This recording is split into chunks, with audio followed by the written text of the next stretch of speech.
tackle at the end. Is that sort of game planned in, that rotation? How much room is it to change in game with you and Tracy? Yeah, that's like we talked about, I think, last year. It's a good question. Like we set up the game plan a certain way and say, hey, we want to come out of the game kind of looking like this, right? And we do that with the head coach and with Howie. And, but then there's always room for Howie. As you go through the game, how the game goes. You don't know. Howie Vision.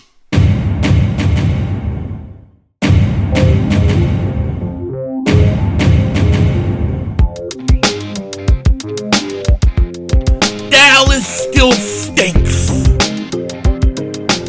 Yo, by the way, King Thing back here, and could it be? Did I actually hear this? Is Howie Roseman in on the game plan, especially for the defense? Is this true?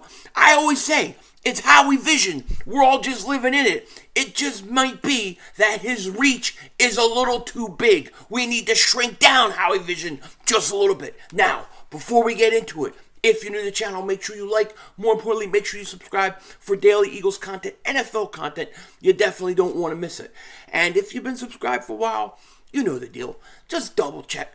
Double moonwalk check. Make sure you're still subscribed. You know how YouTube does it. Now, I'm going to jump right into this because I listened to all the press conferences of the coach, of both coordinators, and this one just escaped me. Like, I don't know how I missed this.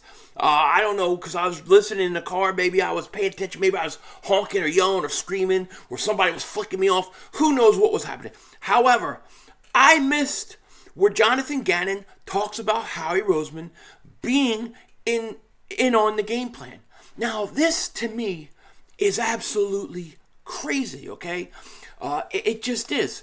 And, one of the things with Howie, love him, hate him, I've had my ups and downs with him. There's times where I've hated him, times where I love him. I think he's done a great job when it has come to, signing free agents, doing contracts, making trades. Even the draft the last 2 years has been really good.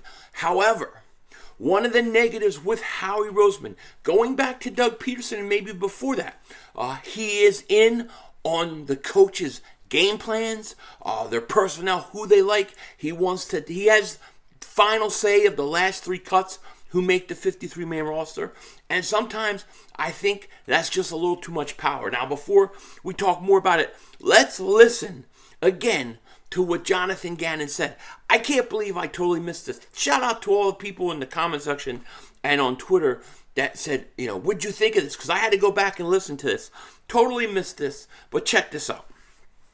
All right, let's get this thing ready. When it comes to the rotational position, so not just D tackle, D end, is that sort of game planned in, that rotation? How much room is it to change in game with you and Tracy? Yeah, that's like we talked about, I think, last year. It's a good question. Like we set up the game plan a certain way and say, hey, we want to come out of the game kind of looking like this, right? And we do that with the head coach and with Howie. What? And, with Howie? But then there's always room for... Why are you doing this with Howie? As you go through the game... I totally don't understand it. Why on earth would you be doing that with Howie Roseman? Howie Roseman is not an X and O guy. He is not a coach. He is not that. This is why he had so much trouble when he first became the GM. Go back to all the football people that did not want to work with him, that did not want to come to Philly because of him, because he wasn't an XO guy. Now, he's come a long way in his evaluation of talent. The last few drafts have been really good. He's really good with trades. I think he has an idea, and he knows how to build a team. You build from the inside out. He gets all those things. But I can't understand why you would have a GM sitting in on your game plan, telling you or trying to advise you on how to run your defense. Okay, this makes me worried because in the back of my mind now, I'm thinking, all right, is Jonathan Gannon being held back? Is he being told something? Is Howie making him do certain things, play certain guys a certain way you don't know. A GM, they look at things differently. A lot of times they look at things from cap standpoints, from salary standpoints. So, this guy gets this many snaps, he gets a bonus. This guy gets this many snaps, or we're paying this guy for this, or we're paying that guy for that. It could totally screw you up. It can totally screw you up big time. So I do not like the fact that they would mention him in it. He should not be involved in this. And this was a major, major factor in why Doug Peterson's not there. You guys remember every Tuesday, Doug Peterson had to go see the owner and Howie and talk about everything that he did wrong. And he could win a game and he ran the ball too much, and they would complain that he ran the ball too much. This was reported. This was known fact. Okay, and Doug had to deal with this. He had to deal with this, and he goes and he wins a Super Bowl, and he's still dealing with this. Now, when Doug goes, people say, well, of course, Howie's going to get a new coach, a young coach, a coach that was never a coach before. He's going to get somebody that is just so happy to get a professional coaching job, bring in young assistants. Why? So Howie can be influential like he is right now. There's a lot of thought to that. There's a lot of truth to it, okay? Howie does a lot of good things, but interfering in the coaches and their game plan and their personnel is too much. It's too much, and it's a huge negative. It's a gigantic problem, gigantic negative, in my opinion. He shouldn't be involved in it. I don't believe it. I would not want my GM telling my coaches how to come up with a game plan, what to do, what players they should play at what time, based upon salary cap, contracts, why you signed a guy. You got to let these guys go out and coach. You got to give them the opportunity. I don't know what Jonathan Gannon is. I feel very good about him right now, okay? I'm going to be totally honest with you. I don't trust him. He was my number one concern coming in because I don't like the approach. I don't like the philosophy. I see it two ways. I see you have aggressive defenses that go out and they make shit happen. And then you have the bend, don't break defenses that drive me up a wall, okay? They basically give you everything between the 20s, but they try to tighten down when they get in the red zone. I hate it. I hate it. I believe today's football is geared in a way, because of the advantage the offenses have, that you have to be an aggressive defense. You have to try to go get to quarterbacks, okay? Listen, I look at last game, and there are two guys that really bothered me the way they were used. One, Hassan Reddick. Hassan Reddick was a guy that had double-digit sacks on two different teams 2 years in a row. All of a sudden, he does nothing for us. He gets no pressure at all. He didn't get any pressure at all. It was horrible. How come you're not using him right? You should be using him all over the place, but he's got to primarily rush the quarterback. You got to get him going at the quarterbacks. Forget the drop-in and the coverage shit. Forget it. Okay, if he does it more than 10% of the time in a game, it's way too much. And it's just crazy to me. And I don't understand. When you have a front four and they're not getting pressure, they're not stunts, they can't get pressure, and you have a quarterback who constantly is throwing on you, moving downfield, why don't you dial up some blitzes? Why don't you put some pressure? Especially when you admittedly said that your blitzes were working earlier in the game, that your pressure was working earlier in the game. In this press conference, Jonathan Gannon even admitted, he flat out admitted they took the foot off the gas. We knew that. That's exactly what we said on Monday, because you look at the three or four series in that first half that all led to the James Bradbury pick six. After that, the Eagles let their foot off the gas. When teams let their foot off the gas, a lot of times they can't turn it back on. It's very hard, okay? Check this out. Eagles sent extra rushers after Jared Goff on 6 of 38 pass plays Sunday. Just 6 of 38%. Of 38, okay? That's 15.8%. And it's pretty similar to what Jim Schwartz blitz percentage was when he was the defensive coordinator here. He also called a few zone blitzes. Listen, if you've been watching my stuff for a while, you know I wasn't the biggest Jim Schwartz guy, okay? But the one thing that Jim Schwartz could do a lot better than Jonathan Gannon was he could manufacture pressure with his front four. He could do enough with his wide nine and stunts and things that he ran that he could at least get pressure sometimes, okay? Me, personally, he didn't blitz enough at all. Not at all, okay? I prefer the style of defense the Detroit Lions played way over what I saw the Eagles play, okay? And now a lot of people are saying, well, we should have Jim Schwartz back. We need Jim Schwartz. Look at the sack numbers under Schwartz and Jonathan Gannon, okay? Because what my point's going to be is, even though you may say, hey, Schwartz is better than Gannon, Schwartz to me didn't do enough at all either. Okay, Eagles sack numbers, NFL rankings. Let's start in 2016, Schwartz's first year. They had 34, they finished 18th overall. 2017, their Super Bowl year, did 38 sacks, 16th overall. I thought they got more sacks that year, the Super Bowl year, but I guess they got opportune sacks.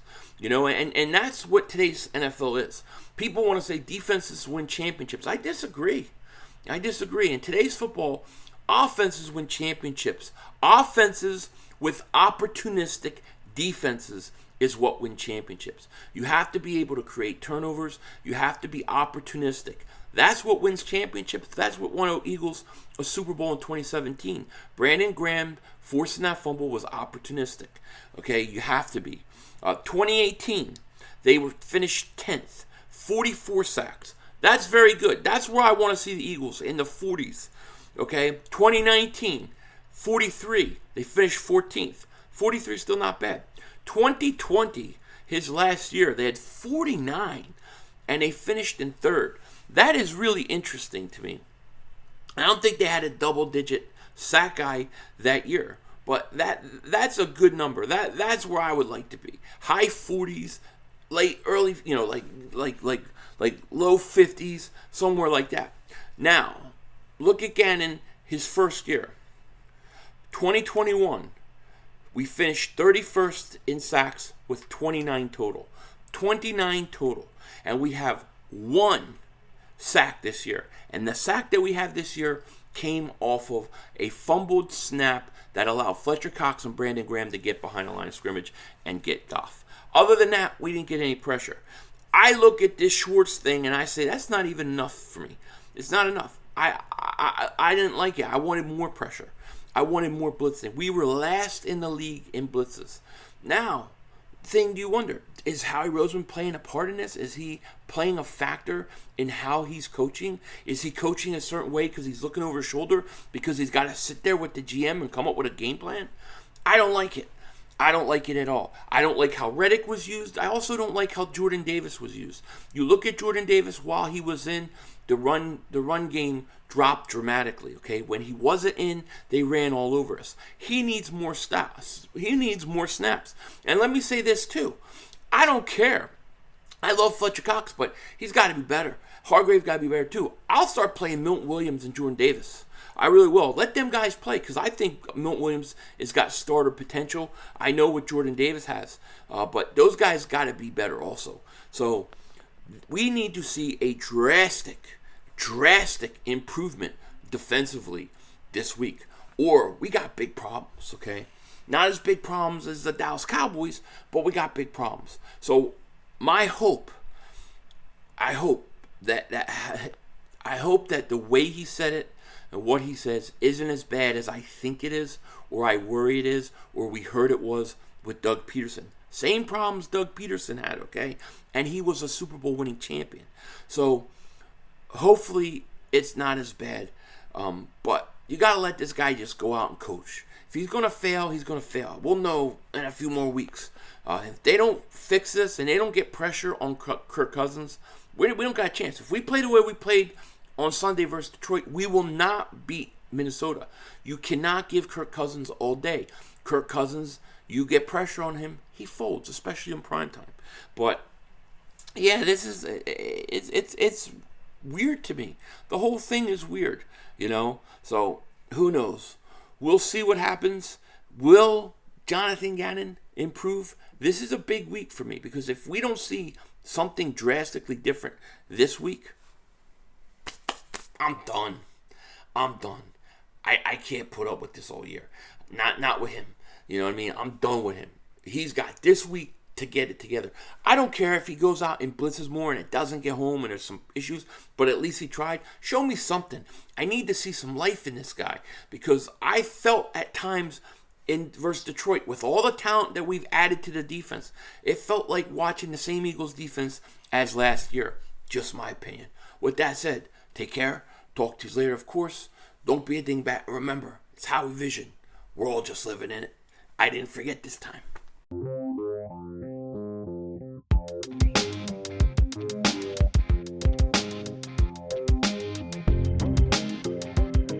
In this clip, we're going to see a boy named Michael Anthony. Where's the fitness? Start to try to become a man. He's going to stand up to his evil chicken sacrificing dad with the satanic star on his helmet. Not only is he going to call out his BS, he's going to call out Micah Parsons' BS, and he's going to stand up for Eagle fans against his chicken sacrificing father, Mark Homer. This, to me, tells me loud and clear that where's the fitness? Deep down inside, he may really bleed Eagles green. He may want to come to the good guys. Check it out. Denzel Washington out. I was curious what was going to happen with Micah Parsons. You know, Micah Parsons had 2 sacks. You know, he's the fastest man to 15 sacks in 17 games. That's a record. You know, he's hungry. And then I remembered that it was supposed to be on today, and I was looking, and there's no tapes to him. Did you see any tapes to Micah Parsons on First Take? He wasn't on First Take. I'm sorry. Was he on Undisputed? I don't listen to them, so I didn't see any. And come to find out, What a punk. oh, I didn't say that. He is a punk.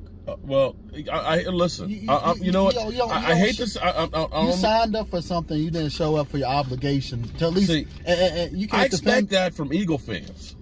No, they show up. Now, They show up to their obligations.